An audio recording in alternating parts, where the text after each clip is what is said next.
Quiznos once stood as one of America's most rapidly expanding restaurant chains, reaching approximately 5,000 stores by 2007.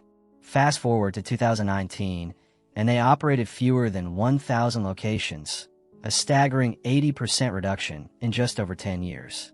Their 2014 bankruptcy filing came after an earlier debt restructuring attempt.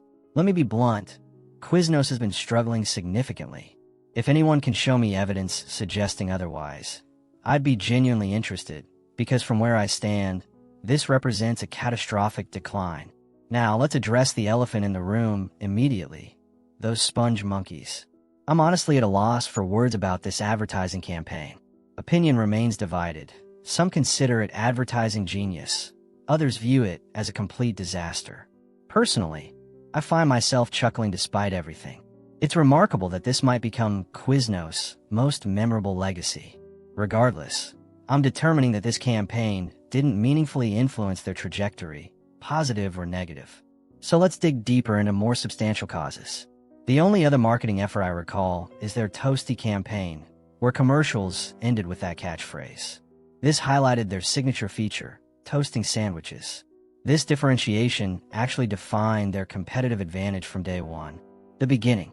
Rewinding to 1978, an Italian restaurant launched in Denver under the name Footers. Its proprietors, Jimmy Lambatos and Todd Disner, soon conceived a different concept, an Italian-style delicatessen. Rather than rushing forward, they methodically prepared, leveraging their existing establishment to perfect several signature recipes, including a distinctive red wine vinegar dressing and a specialized baguette style. These elements would prove essential for their upcoming venture. 1981 marked the pivotal moment. After years of meticulous planning, they unveiled their Italian deli, Quiznos. Unsurprisingly, it achieved immediate popularity. Two seasoned restaurateurs with a well-defined concept naturally found success. However, perhaps their most significant advantage was their toasted sandwich approach. This process enhanced the meat and bread flavors while creating perfectly melted cheese.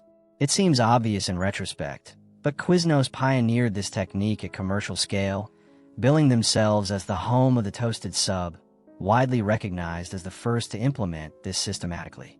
Initially, their primary customer base consisted of working professionals during lunch hours. They designed their operations around this demographic, selecting ingredient quality and pricing accordingly. Quiznos positioned itself between extremes, neither upscale Italian dining nor typical fast food. They aimed to capture the middle ground for customers seeking that balance. Quick favor before we dive deeper. If you're enjoying this deep dive into the company's documentary, smash that like button and subscribe. Expansion phase. By 1991, they'd grown to 18 primarily franchised locations throughout the Denver region.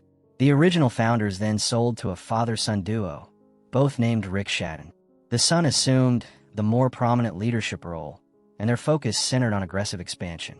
By late 1993, they'd more than doubled to 40 locations, now distributed across multiple key states nationwide. But this growth would soon pale in comparison. Starting in 1994, they dramatically accelerated their expansion strategy. Early that year, a public offering generated over $4 million, almost exclusively directed toward new location development. By 2000, they approached 1,000 locations. Their system incorporated area directors, essentially individuals, purchasing territorial rights for restaurant development. They reduced new location footprints to minimize costs and implemented numerous measures to facilitate expansion. Revenue climbed proportionally with location count. Revenue breakdown. Let's examine where this revenue originated. Initially, you might assume it's purely sandwich sales. Sell a $5 sandwich, add $5 to revenue. But franchising tells a different story. Taking 1996 as an example, they generated nearly $7.5 million with 156 restaurants. Of these, only 9 were company-operated. The remaining 147 were franchises, meaning independent owners paid Quiznos for brand rights and operational systems. Here's how that $7.5 million broke down. 21% royalty payments. Franchisees paid 6% of their sales. 16% initial franchise fees. approximately $20,000 per new franchise. 19%, area director fees, one-time payments ranging from 3 to 5 cents per person in designated territories.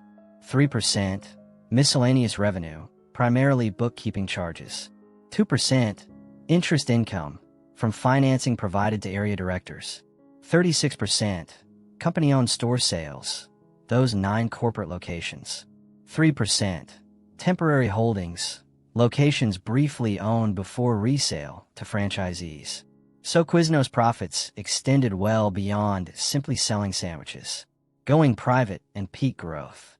In 2001, the company returned to private ownership, with the pre-1994 owners reassuming control.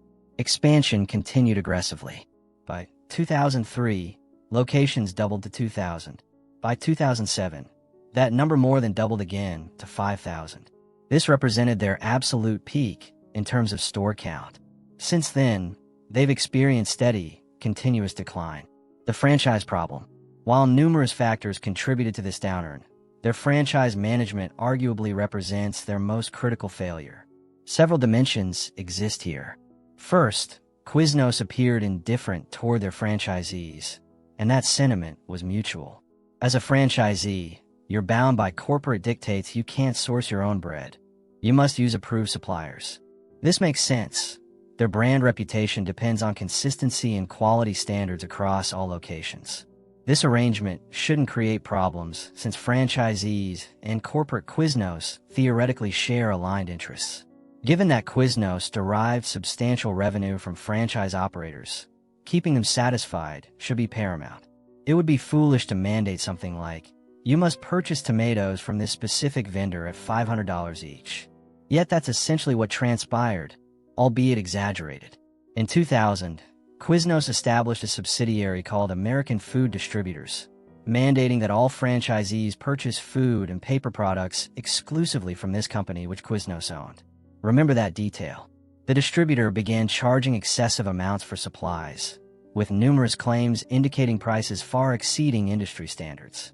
Quiznos rapidly generated more revenue from this distributor than from traditional restaurant royalties. You could argue they exploited those they should have partnered with.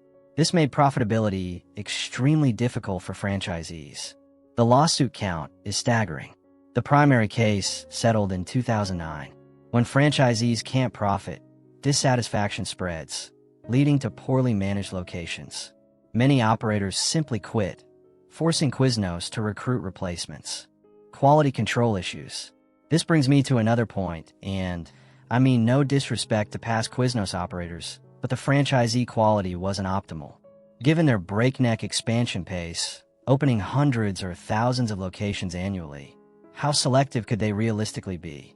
Quiznos themselves acknowledged that this growth rate forced them to accept candidates with minimal or zero relevant experience, damaging their brand and reducing sales. Consider the cascading effect. Initially, many weren't ideal franchisees. Then they faced exorbitant supply costs. Naturally, many quit.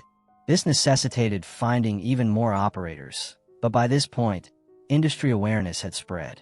If I wanted to operate a restaurant franchise, I'd avoid one with a terrible reputation and multiple pending lawsuits. So they had to settle for less qualified candidates or close locations altogether.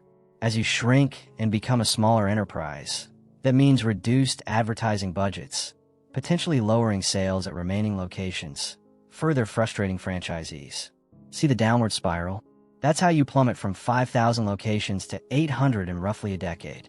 My theory: that 5,000 location juggernaut dominating the market in 2007 was never as robust as it appeared. Other contributing factors. Beyond franchise mismanagement, other issues emerged. The recession, the economic downturn coinciding with their worst years, obviously didn't help. Competition, the sandwich market became incredibly saturated. Subway dominated, while smaller chains like Potbelly capture market share. Speaking of Subway, in 2004, they introduced toasted sandwich options. That was essentially Quiznos' primary differentiator. When your signature feature becomes easily replicable, that's problematic. Financial missteps in 2006.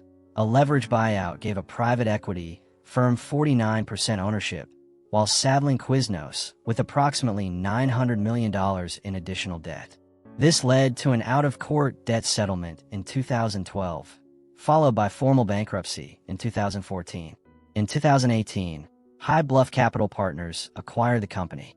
Optimism exists regarding potential turnaround. They cite Quiznos brand recognition and believe market space remains for them. Who knows what the future holds? Currently, Quiznos hasn't disappeared entirely, but they're nowhere near their former prominence. Let me know your thoughts. Do you enjoy Quiznos? Are you disappointed that your local location probably closed years ago? Or are you indifferent? Do you agree with these identified factors behind their rise and fall? If not, what's your theory? I'd love to hear your perspective. Thanks for your time.